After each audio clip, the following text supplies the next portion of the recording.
Hey there, if you're new to my channel, welcome. I'm called Mary Milo. For the returning subscribers, let's do it.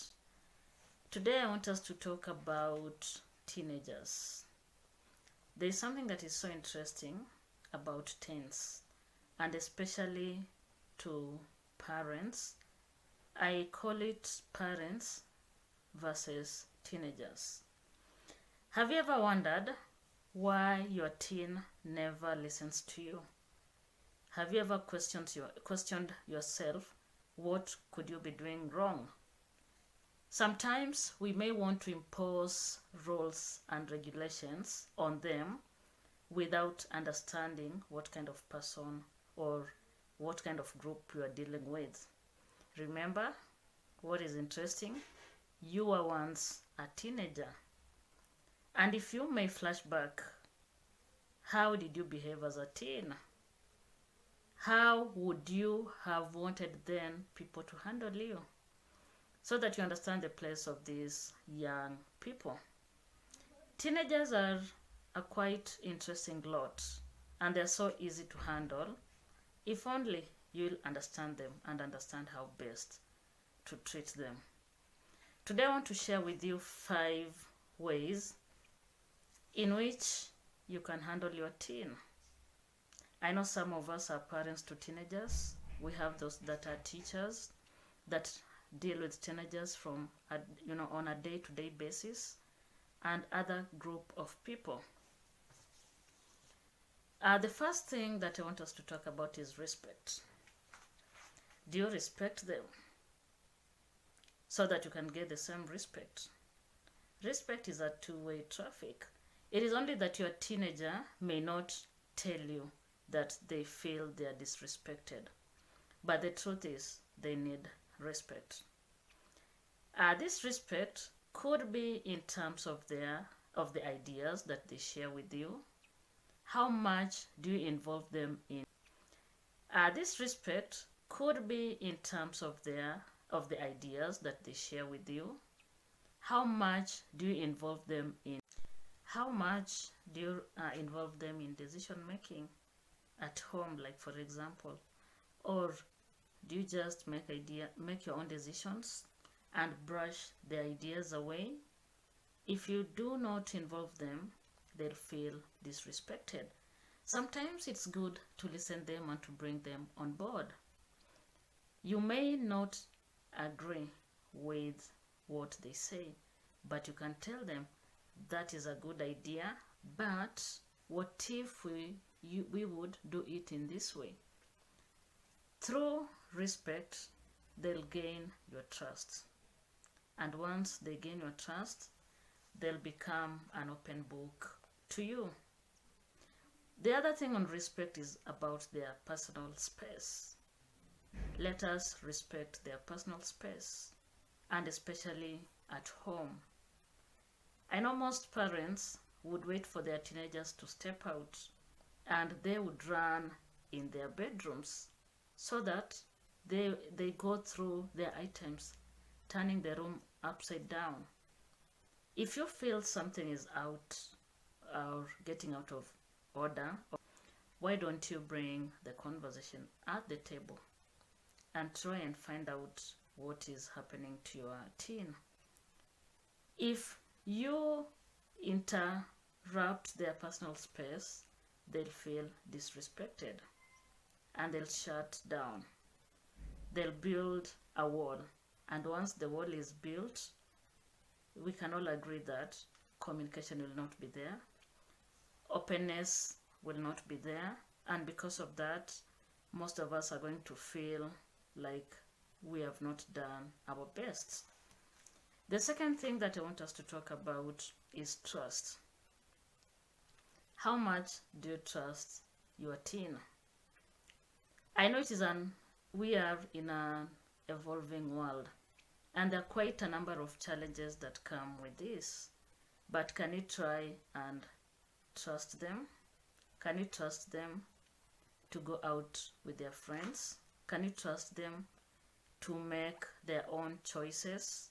Can you trust them to choose colleges and universities that they would want to attend? What about courses that they would want to do? If we show them some aspect of trust, then we will be bringing them close to us.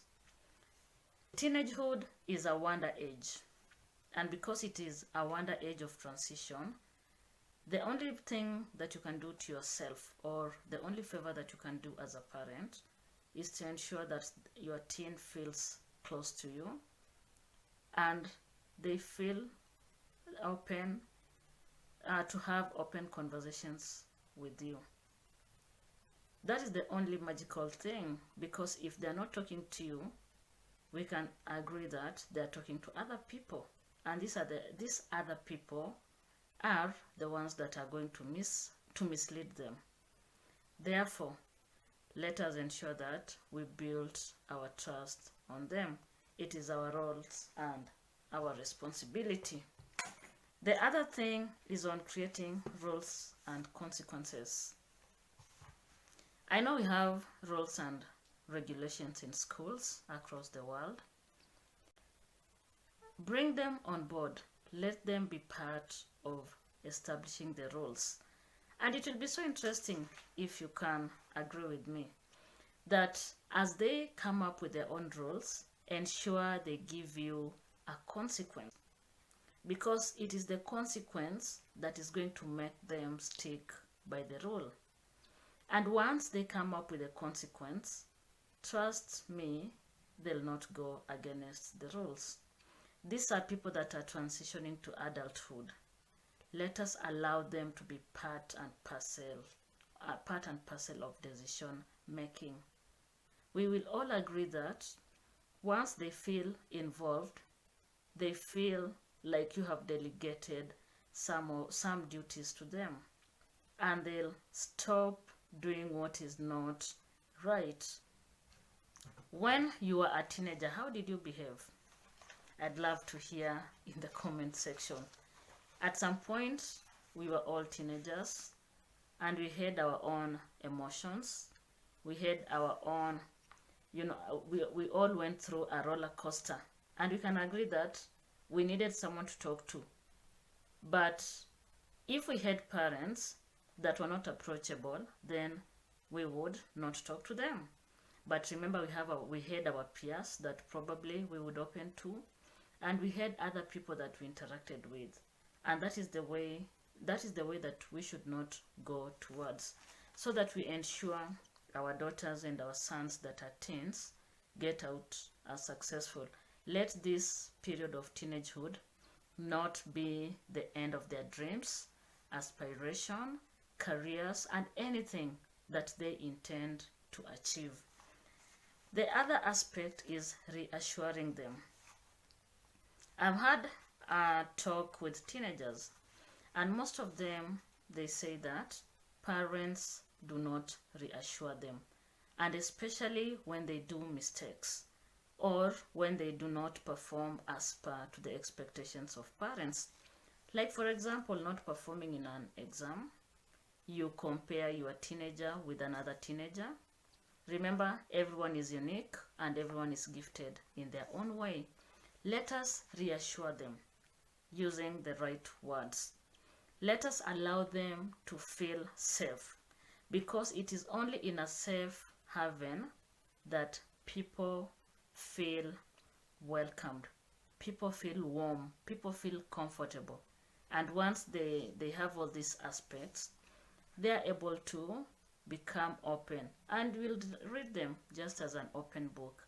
Reassure your teenager when they do mistakes, when they don't get that grade that you want them to get, when they don't get, when they don't graduate, or when they are slow learners and all that. Let us reassure them, because it is our work. Teenagers are interesting, and as I had said earlier, it is only you knowing the magical words that you are supposed to use as a parent. Once you know the magical words, then you're good to go.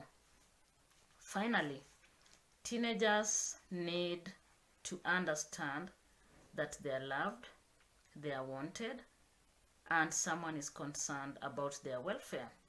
And who are these people? Who can do this better than the parents? As they say, charity begins at home, and it is at home where we have the basis of all the foundation. Once teenagers feel safe at home, once they feel they're loved, safe, comfortable, and all the other words that you can use, you'll realize that they become open to communication, and it will be easy for you to learn. With a lot of emerging issues in the contemporary society that we are in, you will be able to learn the friends that they have because they'll be able to communicate. You will learn their boyfriends, or you'll get to even meet them, their boyfriends and girlfriends, because they'll feel safe when they give you such information. Therefore, parents, it's our responsibility to ensure that we do what is right. I'd love to hear feedback from you so that we can chatter, we can have a conversation to chatter the way forward. Thank you and bye.